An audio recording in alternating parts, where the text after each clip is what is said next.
একটি বছর পরে আবার এলো রমজান মাস। পড়ব নামাজ করব রোজা করব ভালো কাজ। আল্লাহ তুমি রহম করো, সবাইকে দাও হেদায়েত। রোজ হাসরে সবাই যেন পায় গো নবীর শাফায়েত। এই মাসেতে ভালো কাজের সওয়াব অনেক বেশি হয়।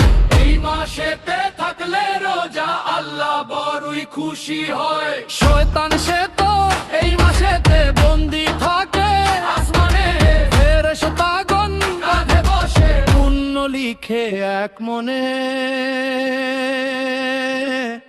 একটি বছর পরে আবার এলো রমজান মাস। পড়ব নামাজ থাকবো রোজা করব ভালো কাজ। এই মাসেতে পাপি কাফি সবাই পায়